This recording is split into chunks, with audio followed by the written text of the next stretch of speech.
Welcome to DFS Insights. I am David G, joined here by my cousin and co-strategist, also David G. We're here for UFC Fight Night, Royval versus Taira, taking place at the Apex in Las Vegas. We have a sneaky free, amazing card here. So David and I are going to touch on each of these matchups and give you our insights on which fighters we think you should be targeting in order to have the most success this Saturday night. So if you like what you hear, please hit that like and subscribe button and join the DFS Insights community. So, David, what are your thoughts here on this UFC card coming up? Again, happening at the Apex, where I do love the fights here. The cage is 10 feet smaller, but I do love that we can hear the coaches kind of coaching the athletes during the fights. I actually kind of like that. What are your thoughts here? People can't run away from each other, so as easy. So yeah, no, looking forward to this matchup here. So a lot of looks like actually some good grapplers coming up, especially in the main here. Royval versus Taira. So it's an amazingly long card at 13 fights, so definitely be seeking out those inside the distances and round one finishes because just getting a win here, just getting a win potentially might not even put you in the optimal lineup. So definitely be seeking out those who has the better odds. So yeah, but with that, Yeah. let's go ahead and jump in to the stats, the cheat sheet here. So before we get into it, since this is going to be a long video, just get it out of the way. Hit the like, subscribe, notification bell. We're here doing UFC for this Vegas. We'll be potentially doing a live show, hopefully on Saturday before lock happens. Giving last minute updates coming up here. And we also cover NFL and NBA. So if you're interested in that, also make sure you hit the like, subscribe, and let's get it going. Go ahead and start us off with the main event here. Yeah. Hey, we got Brandon Royval. He's no newbie to main events. Coming in at 7,200 as the underdog, taking on Taksura Taira, and you know, it should be interesting. Taira's been in the UFC, for about 2 years now, and he's undefeated. He's riding a 6-fight win streak, and he's been really dominant. I mean, he's finished his last 2 fights by knockout. He has 2 wins by decision, and then 2 wins by submission. So I mean, this guy's winning in every facet of the game. So I'm excited to see him here in a 5-round fight. And again, Brendan Royval, he's kind of been, he was a gatekeeper, I'd argue, kind of. He's always been in there in that top 5 to top 10 area. Very sneaky on the ground, not afraid to go to the ground, and definitely lengthy for his size. What are your thoughts here on the fight? Yeah, well, Vegas has Tyra considerably favored at a minus 275. That's about a 73% chance to win. Our math data up here, the my data column, using math to predict the fights, he has him slightly even higher at basically a 79% chance to win. 60% ownership is a little high for me, but looking at his last fights, he loves the grapple, he loves the takedown, so obviously that racks up the points. Now you're going into a 5 round where the potential to get even more takedowns is even there. However, Royval, I believe, also has the same edge. I think it's kind of. I don't think he's Yeah. 21%. I think it'd be a little bit Yeah. higher myself. And with the 16% ownership, I might be definitely playing this underdog card. Probably slightly higher, maybe even up to 25% of my lineups or so. I have a Tyra takes a lot of chances. Looking at the last couple fights, he got caught in a few guillotines. You can even say he got saved by the bell, as you would in one of them. So Royval is no stranger to submissions, and I can see him potentially getting the submission here. So I will definitely be, using him. Our math has been pretty strong. Roughly, I'd say about 70-80%. Outside these yellow fighters, which lack overall data, 3 or less fights in the UFC. to go on. But 70-80%. However, I probably will have Taira lower than 60 because 60's Yeah. my risk tolerance. I'm not that high. I rather sit him potentially around mid 40s maybe, and then put a couple more in Royval. But this will be a match that I target for sure. Awesome. Yeah, I agree. I'll be targeting this match overall, probably 80% to just 80, maybe 90, because it is the 1 5 round fight. I could see this going 5 rounds. These guys are 125 pounds, so it's going to be a fast-paced fight. And again, Brandon Royval is always live, always. He's only lost to Pantoja, who has the belt, twice, and he beat Kai Kara France back in 2020. So he's been in there with some of the top guys, and I'm with Yeah. you. I will be over the field on him and under the field on Taira. So right on. We're moving on to the next one. We got Jun Park taking on Mr. Gatekeeper himself, I guess. I don't even think he's a gatekeeper, but just Brad Tavares. That his name is just always coming out of people's mouths for some reason.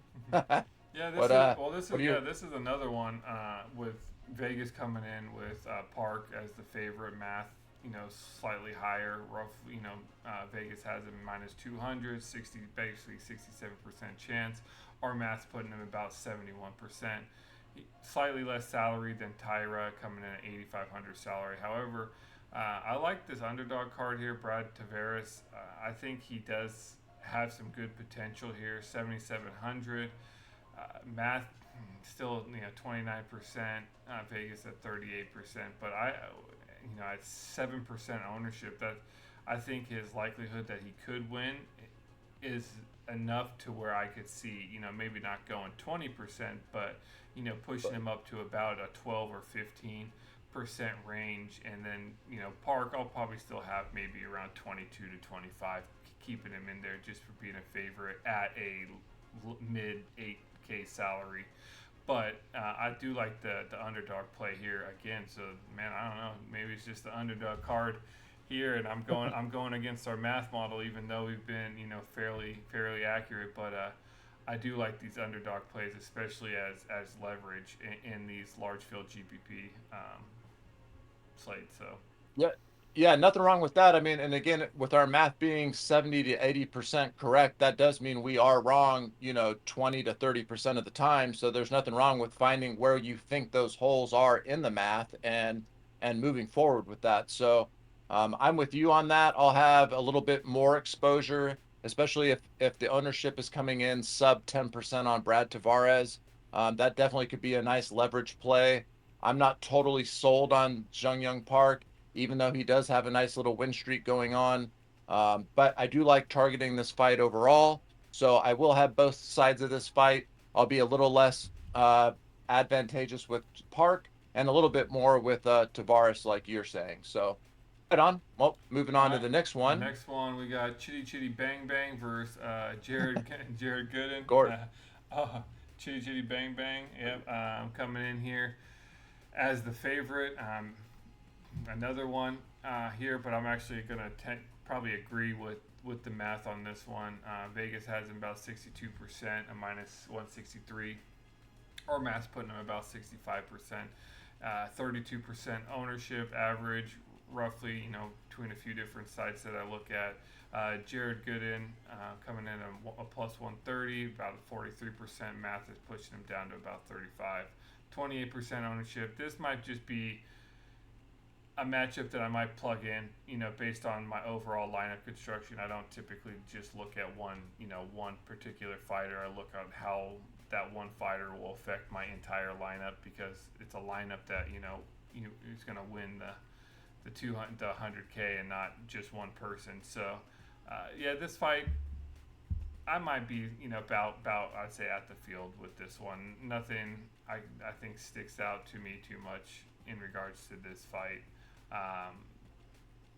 The inside the distance odds are a little higher, so it definitely puts it on the radar more. But I'm waiting for more of the information when we get down here to like the heavyweight fight and things like that when that information actually drops. But yeah, Yeah, and I'll be honest. I do want to, even though I've seen these fighters fight plenty of times, I do want to watch some more recent tape on them before I make any of my final decisions.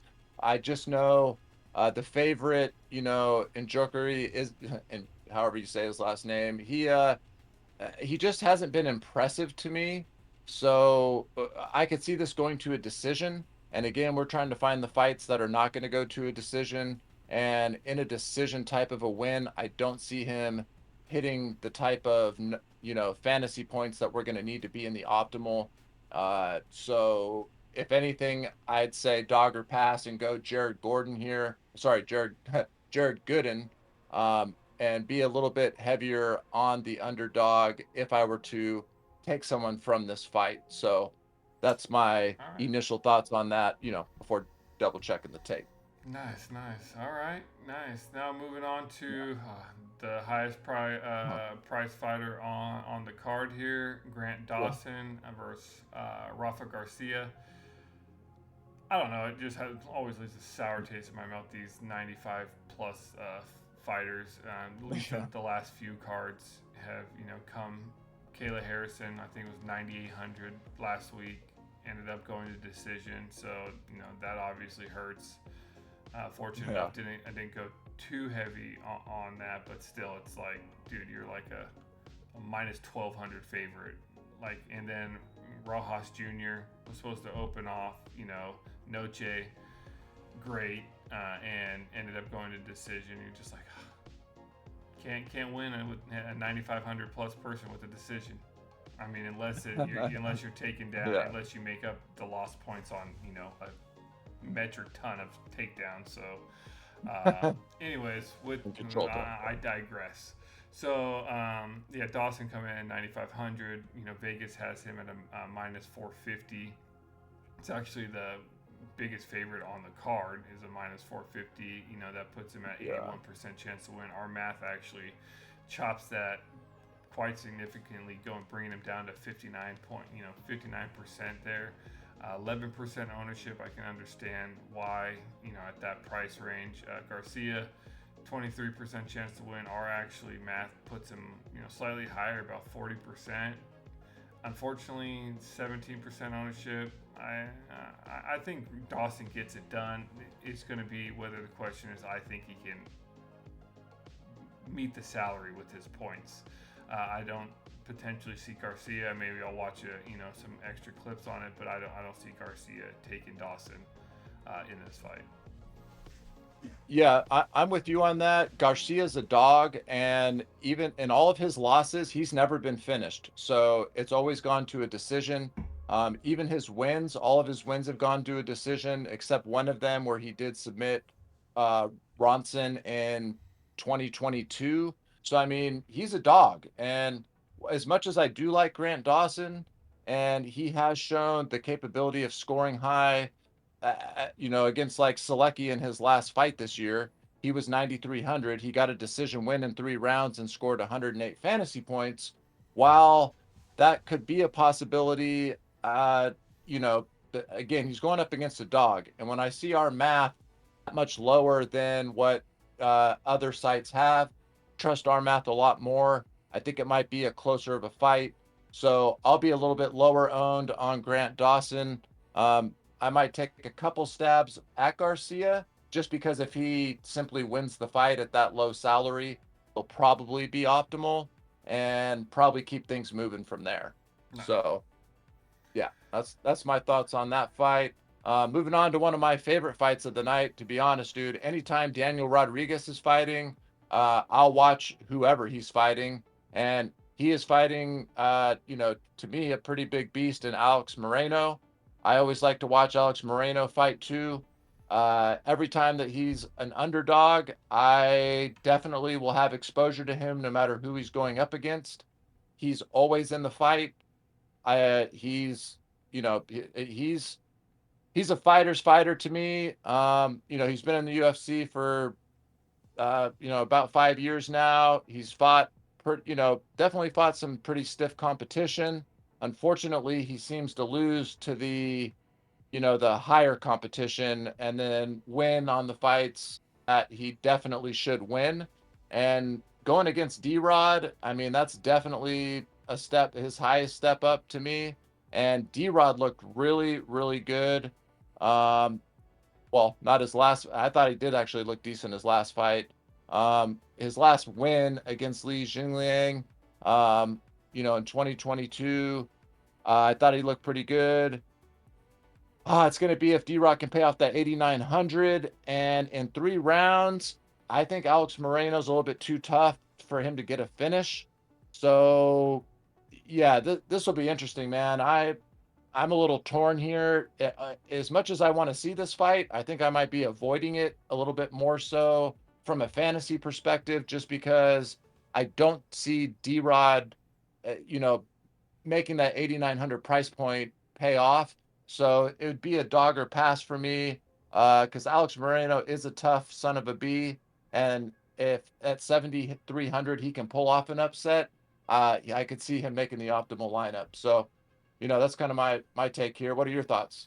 Yeah, I think Daniel Rodriguez is going to probably be fighting with some desperation. He's on a three fight losing Yeah, streak, and I that's mean, fair. you can even probably say 4. I think he got a lucky split Well, yeah. decision. I mean, maybe fighting in his Yeah. hometown or something. Got an extra point or two to win that split decision there versus Lee. But yeah, Moreno, on the other hand, the last fight versus Price, he gassed out pretty fast. I think it was very uncharacteristic Yeah. of it. So I do think he is a good underdog play here. I believe he actually took that last fight on short notice, so now he has time for a full camp and everything like that. So 18% ownership coming in for Moreno. That's not a bad range there. Daniel Rodriguez 26%. I might be slightly under just because I don't know. I have a feeling that Moreno could be a sneaky play here. I know Mathis and Yeah. Vegas is saying otherwise, but yeah, this just seems like an underdog type of card for me. So yeah, Yeah. Yeah. And again, D-Rod's been finished in 2 of his last 3 fights, one by knockout and one by sub. So that's scary, as you mentioned. And as you also mentioned, his last win against Li Jingliang, I think that was when that whole thing went down where dude fought Chimaev and that whole weight mix-up thing where Chimaev missed weight. So they, Nate Diaz fought someone, and yeah, it was a whole like mix-up deal. So yeah, things are not looking good for D-Rod. If anything, he needs to show up with desperation here. So I fully agree with you on that. nice. All right, next up, going into Abdul Cuban Alhassan. Missile Yeah, Crisis. Yeah. Abdul Alhassan versus Josh Fremd. Not bad salaries, 8,400 for Alhassan and 7,800 for Fremd, so not too bad. Alhassan's coming in at the favorite, a minus 163. That's basically 62% chance. 43% ownership, so that's slightly high there. This one, I might be looking a little bit into this. Math is coming in, putting Frem slightly as the favorite here, 52%. So, and at a 7% ownership, projected Oh, money. seven, Yeah. projected ownership, I'll definitely be looking at some extra film on this Yeah. matchup. I could definitely see, Al Hassan, knocking him out. I mean, he's a That's his pretty big only banger. path to victory. Yeah, so he's a Yeah. pretty big banger. But if Josh Frem can catch him, uh, yeah, that would be a huge upset. And Math, like I said, we're relying quite a bit on Math because we've done at least we have all the data. The math is based and the data is about 1,600 fights. And over the last 300 fights since we've been covering the UFC using the math data, we're sitting, like we mentioned, about 70-80%. So I have confidence in this. I do have confidence in all the other math. It's just I'm playing more of the leverage play on these. That's why I'm kind of going against the grain because we all know in these large field GPPs you need a substantial leverage to win big and by yourself. Yeah. So with this one, he is 7% and math favors him. definitely going to be looking at extra tape on this one. Yeah, I'm with you. The Cuban Missile Crisis, just so you know, his 4 wins in the UFC dating back to 2018 all came as finishes. So if he wins, he finishes the fight. He's never got a decision win out of his 10 fights in the UFC. When he loses, he did lose by sub to Pfeiffer. He's coming off then a decision loss to Buckley, a decision loss to Malkoun, a decision loss to Lazez. So usually when he loses, it seems to go to a decision. He has been knocked out, don't get me wrong, and he's been subbed. But if he wins, he's never won by decision. It's always by finish. So having a little bit of, at the 42, yeah, that ownership is way too high. And so I'll be way under the field on that. And I'll definitely have, I think, like you mentioned, I think this is a underdog card. So I will definitely be targeting Josh Fremd more than the Cuban Missile Crisis. So I like that call there. Josh Fremd is on a 2-fight skid at the moment, but he does have a win over Pickett, But a the sub two over losses, Dumas. yeah, the two losses are Petrosky and Kopilov. So Yeah, that yeah, nothing to sneeze at for sure. so yeah. So I'm I'm with you there. So I guess moving on is, if you want to read that for me, I can't fully Yeah. oh yeah, that's right. So Ramazan and Temirov versus CJ and Vergara. So Temirov coming in 9,100 salary, being the favorite at minus 333. That puts him about a 76.91. So keep in mind this math model is slightly skewed due to Temirov not having any UFC data, and this is strictly based on UFC data, and we highlight the names that have less than 3 fights because, as you can see here, it skews the numbers quite significantly. As it's saying, Vergara has almost a 90% chance to win. So definitely be watching film on Temirov. He's coming from Ryzen, and last 4 fights. They're solid. Yeah, 4 fights. He's won by knockout Yeah. in the first round. So I think this one, he's kind of getting the layup to be like, hey, welcome to the UFC. Knock this dude out. We need some excitement. We're tired of these grapplers. Yeah. So I can potentially see him being a round 1 finisher here. Yep, I'm with you. Smaller cage, less space to run, and I could definitely see, Timonov coming in and making a statement here, just like the UFC is expecting. I do think this is a little bit of a layup for him as well. Will be, pretty heavily exposed to him, and this is one of my, favorite plays. I'd argue on the slate. So definitely like what I'm seeing there. I will not. I might have a couple of lineups with CJ Vargas just to be balanced, but I'll be under the field by far for sure on CJ. Nice. All right.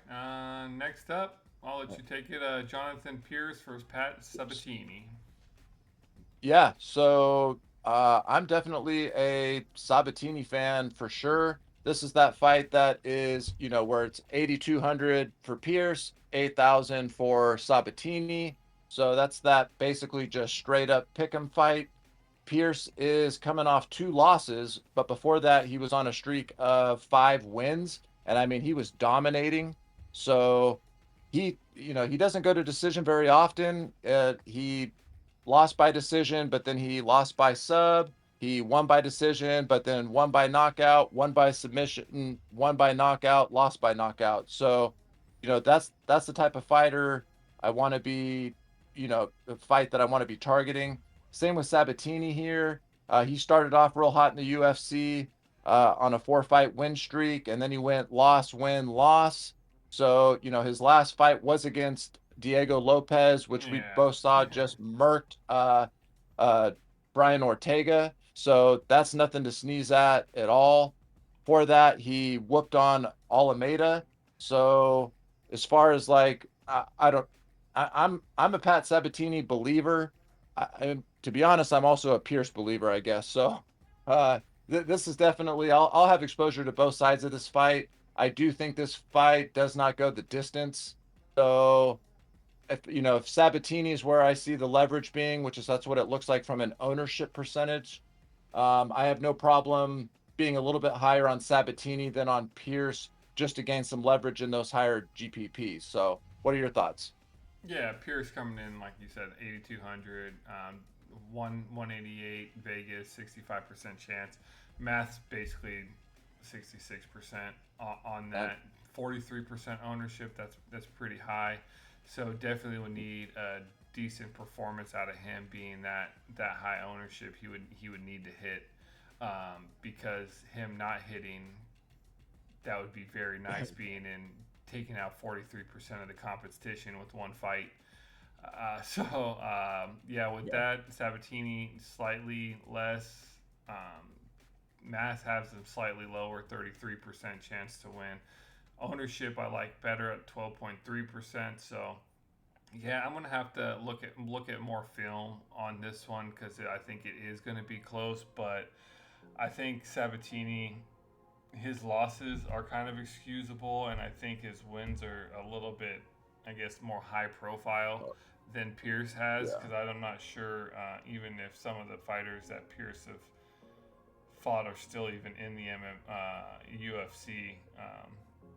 So, Yeah, but that's um, yeah, I mean, Elkins is his last win, and Elkins is the damage Elkins, like and then Americani, uh yeah, you know, yeah, it's yeah, I'm with you. It's gonna be a great fight. It should be a great violent fight, and I don't think it's gonna go the distance. So I think it is a great fight to target for sure.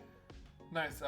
So moving on, Themba Gorimbo versus Nico Price. Who do you got?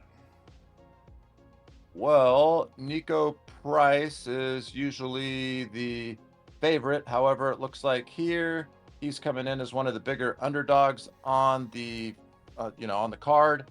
He's coming off a win over Alex Moreno though, and he won by decision and had 115 fantasy points. So, take that for what it's worth. He lost to Robbie Lawler. He lost to Phil Rowe. Has only been fighting once a year over the last 4 years. That kind of scares me a little bit. Obviously, Nico Price is getting older, so that's a little concerning to me. Um, I mean, his level of competition has been there, so I believe in that. As far as Gorimbo, he is, yeah, he's been crushing. So, oh yeah, he beat Brahimaj. That's okay. That's right. Yeah, no, I watched this guy. Yeah, when he beat Brahimaj, I he put on a performance for sure. As you see, 109 fantasy points and a decision.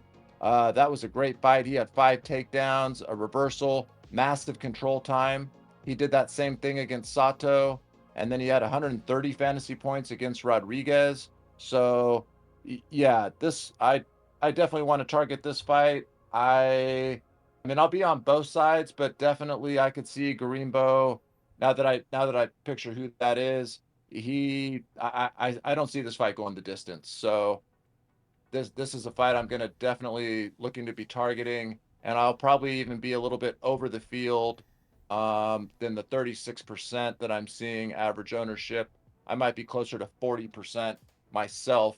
Because this dude's a badass. So yeah, that's my take. What are your thoughts here on this fight?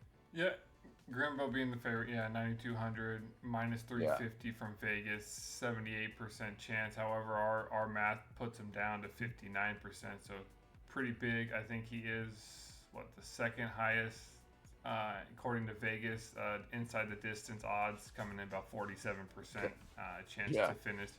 Oh, third highest, I guess. Cuban Missile Crisis on Taira. So he has pretty decent round one, about 20%, so not bad. yeah, Ownership 36%. I'd say pretty. That's okay for 9,200. He is on the lower side fighter, but you're gonna have to choose him or Taira really.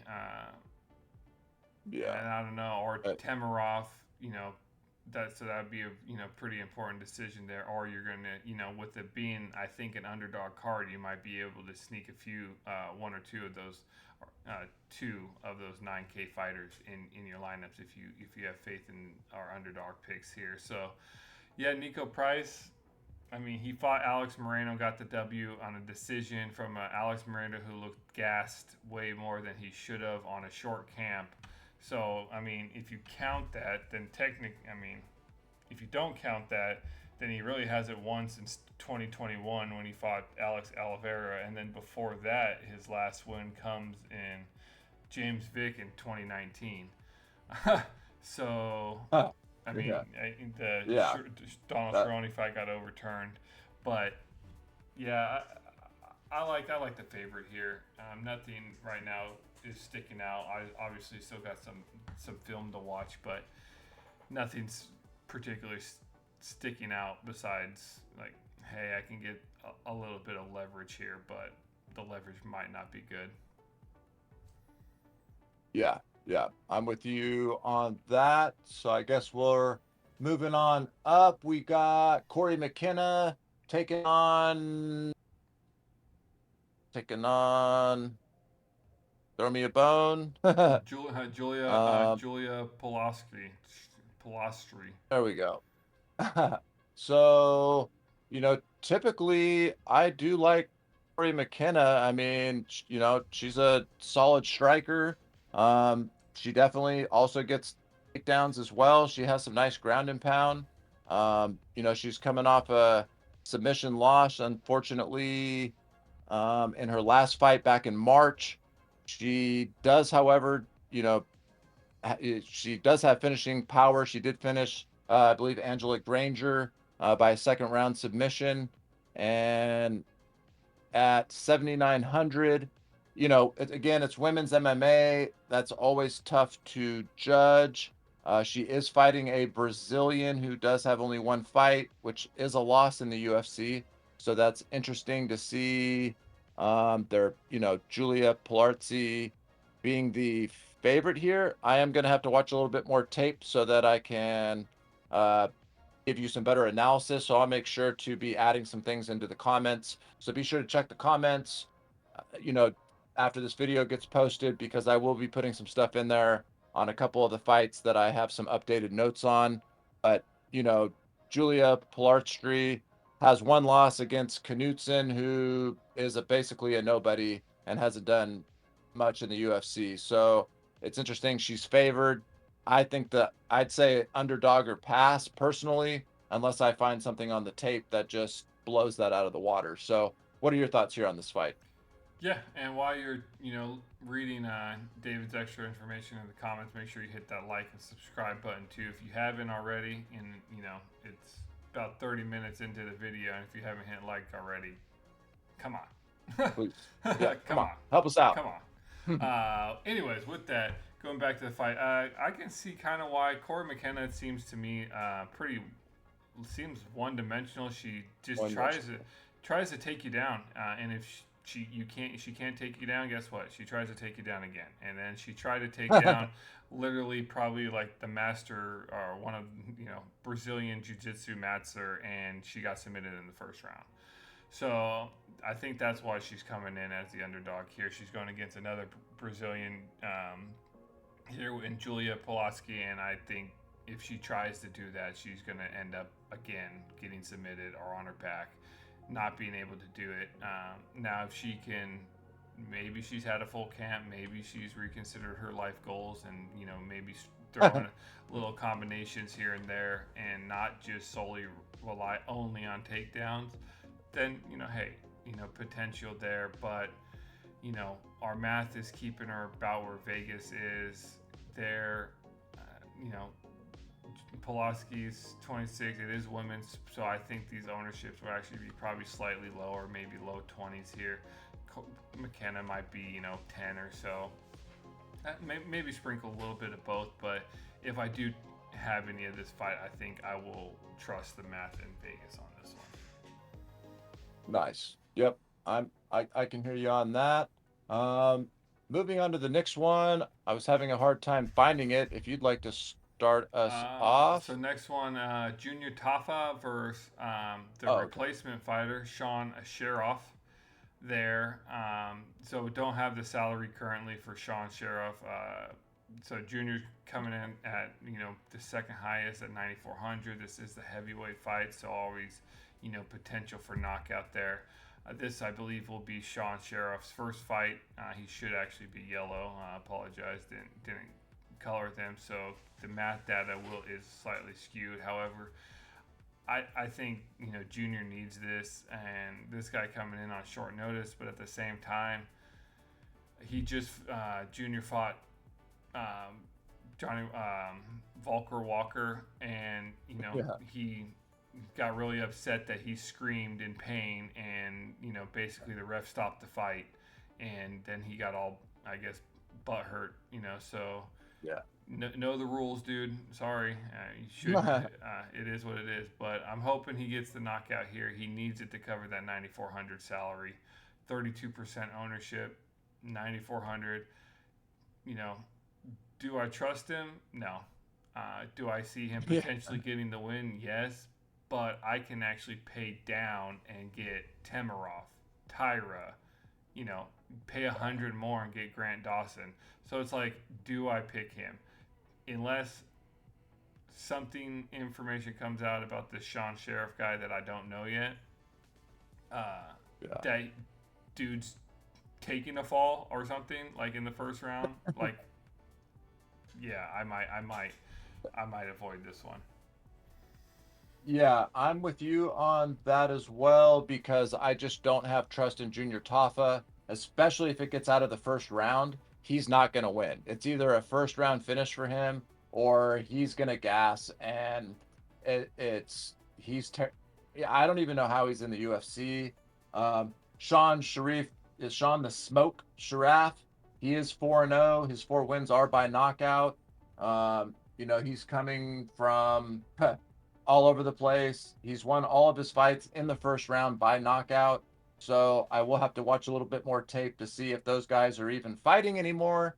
Because a lot of times, their record looks nice, and I see the four first round finishes, but he's fighting. None of those guys are even fighting in any promotion anymore. So, always be sure to check that when you're watching your tape and doing your own research yourself. So, I'll also post some of that in the comments. As I mentioned, I did have a little extra research I needed to do before the pod. That's on me. My apologies. I was locked into the 49er game. So, yeah.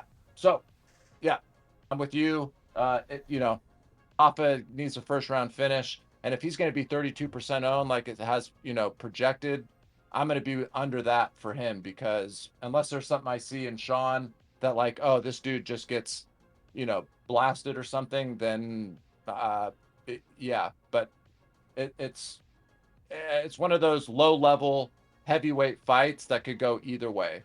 And Yeah. if that case, it'd be dog or pass typically for me. Nice. All right, moving So, on. Cody Haddon versus Dan Argueta. Yeah, you can take this one. So Cody Haddon is at 8,700.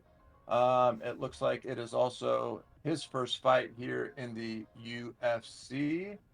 And I'm getting over to him. He is 7-1.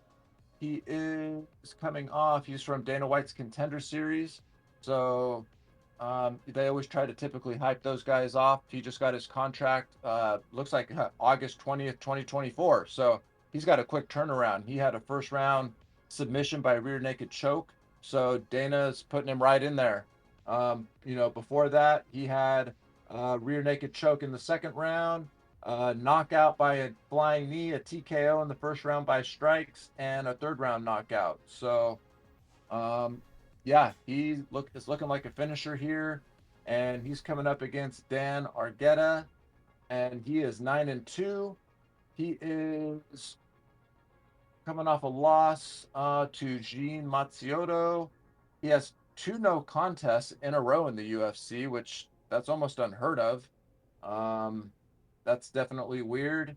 And before that, he, he's from LFA. They're reputable. He did have a loss to Damon Jackson in his debut in 2022. And if anything, I might be leaning towards the guy coming off the Contender Series and getting those finishes. Damon Jackson is know, getting is one of the older fighters, and getting a win over him doesn't really say a whole lot to me for Dan Argueta. Um, looking at the pricing here with Argueta, yeah, he's the underdog. And oh man, yeah, Matson at sub 20% ownership. Yeah, sign me up for that. So I'll definitely have some exposure there. I think that might be a good leverage play. What are your thoughts? Yeah, Haddon coming in at the favorite, minus 175 Vegas, 63%. The math data here is skewed, so not even going to mention that. He is coming above Yeah. 30% inside the distance percent chance, so that's pretty high. 19% ownership, so and these prelim cards typically people also are they're lower owned because everybody likes to. I'm not everybody, all the typical, I say, more casual DFS players Casual. stay, focus more on the higher profile fighters and stuff. So this could be a sneaky play here. 19%, good leverage, good potential for Haddon at 8,700. We'll have to see where my lineups are at when I'm creating them to see how much actual exposure I will have. 87, that's a pretty big decision there, especially with the other fighters, slightly cheaper and even just slightly higher take. Because I know Taira is going to go for a bunch of takedowns, and I would definitely pay 300 more for the potential of a bunch of control time and takedowns in a 5-round fight. So I'll definitely have to see where that goes and where my lineups take me. So. All right.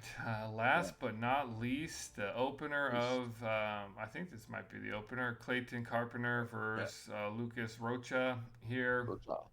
Another, basically less than 3 fights apiece. I believe one of them, it's their, both of them, it could be I think their debut, if I'm not mistaken.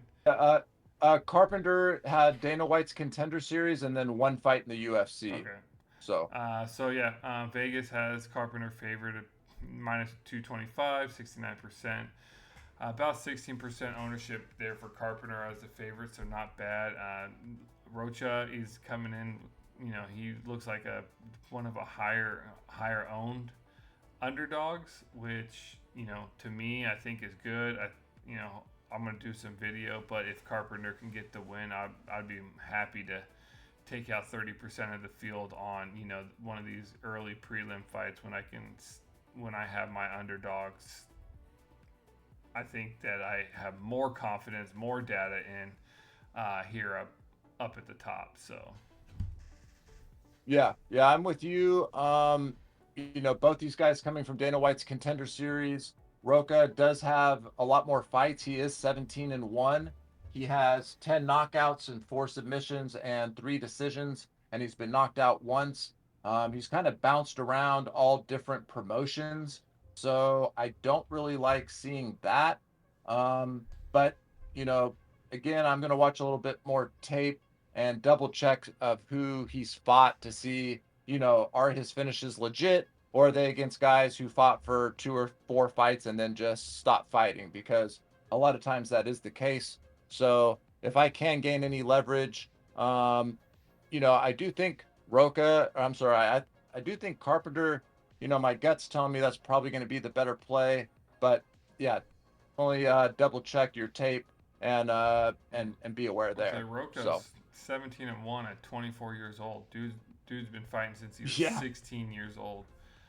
His first pro fight. Yeah. So that's, it might not be obviously in the UFC, and UFC is a different ball game. But looking back at his 18 fights, 2 decisions only. Yeah, that's huge, and 3 decisions. So yeah, and then I like the fact that he has multiple ways to win. He wins by submission, and he also has multiple knockouts and TKOs. So I definitely like that as well. Yeah. All I just right. want to double check the competition. So yeah, Nice. Yeah. No. I So know. that's UFC Vegas. Uh, yeah. What was it? Fight Night 244 or Vegas 98, I believe. I've lost track on. Yeah. Yeah. UFC Vegas 98. Shoot. This UFC Royval versus Taira. I mean, let's don't need to call Yeah. it a number. It's getting ridiculous. You have the main events. Keep those numbered. So yeah, no. With that, make sure obviously you hit that like, subscribe button. We are here covering UFC. We are here covering the NFL Millie Maker and as well NFL single game. And with the NBA season fast approaching here, we will be covering NBA once the season kicks off. Maybe give it a few weeks and we'll get some videos up and going over there for FanDuel single game, as we like that format a lot, really well for NBA. So yeah, with that, good luck. Let's win some money. What do you got?